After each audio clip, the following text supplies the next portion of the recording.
Vos Altesses royales, Madame la Présidente, Messieurs les ministres d'État, le déferlement sur toute la planète de la première vague du Covid et le confinement strict qui s'en est suivi signifièrent pour moi d'abord un rappel de certains des enseignements fondamentaux du Bouddha, et ensuite une opportunité exceptionnelle d'en approfondir ma compréhension et ma pratique. Parmi ces enseignements, le premier qui me vient à l'esprit est celui sur l'impermanence, la nature éphémère de toute chose, de tout ce qui est créé, la nature de tout ce que l'on possède, les positions de la vie, des relations, avec une seule certitude que tout ce qui est né est condamné à mourir un jour, mais impossible de savoir quand. La pandémie m'incita donc à réfléchir sur la possibilité qu'à mon âge, j'aurais bien pu en mourir. Pour un bouddhiste, la méditation régulière sur la mort est un atout, dans le sens où il permet de surmonter les angoisses qui résultent du déni de cette seule certitude. On ne peut vivre pleinement sans avoir intégré la mort dans sa vie. On ne peut réussir sa vie sans réussir sa mort. Cela implique qu'au lieu d'éliminer cette réalité de ses pensées, il convient de s'y préparer. Dans mon cas, le bouddhisme me fournit les outils nécessaires. C'est pourquoi, à cet égard, le confinement fut une belle opportunité pour s'y exercer. Ce virus a effectivement été meurtrier. Plus de 6 millions de morts dans le monde à ce jour. 450 millions d'infections, avec des graves séquelles pour certains. Cela m'amène à un autre principe promu par le Bouddha, comme par d'autres voies de sagesse. C'est notre devoir de fraternité, d'amitié, de solidarité envers tous les êtres, poussés à un niveau plus élevé que ce qu'on entend par cela à l'ordinaire. Notre vocabulaire est trop limité pour exprimer clairement ce qui est plus qu'un sentiment et qui, dans le bouddhisme, est indissociable de la sagesse. La sagesse dans le sens de la compréhension de la vraie nature de l'esprit. Je fais ici référence à ce que l'on appelle, selon les cas, l'oubli de soi, la capacité de se mettre à la place des autres, l'empathie, la compassion, l'altruisme, l'amour universel sans faire aucune différence entre celles et ceux qui nous sont sympathiques, antipathiques ou neutres.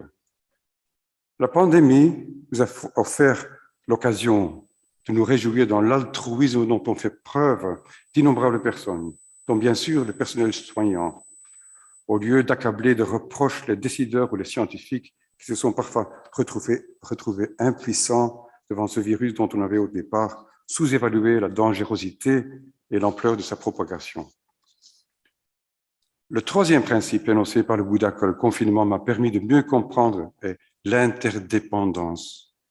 Dans ce monde des phénomènes, tout est lié. Ce qui s'est passé sur un marché en Chine a eu des répercussions sur toute la planète.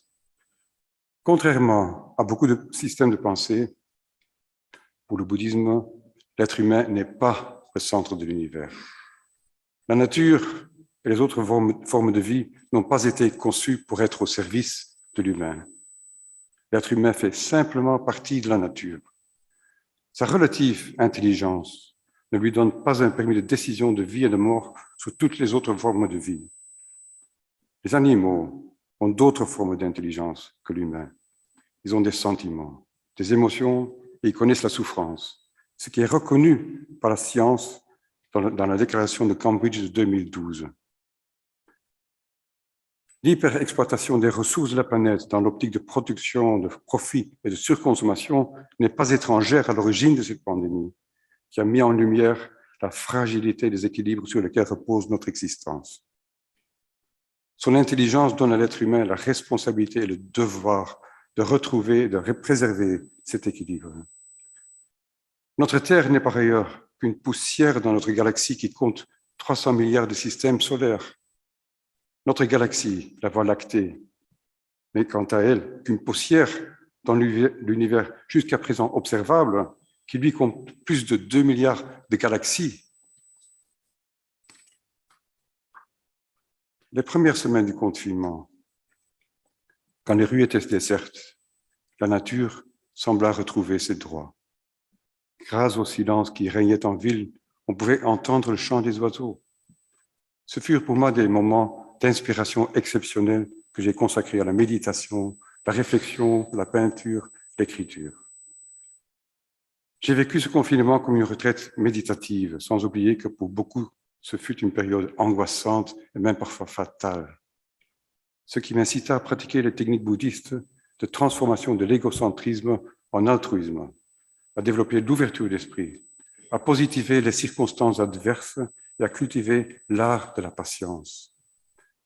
Après 50 ans d'études et de pratique du bouddhisme tibétain, j'ai aussi profité du confinement pour finalement me mettre à l'apprentissage de la langue tibétaine, grâce notamment au phénomène Zoom.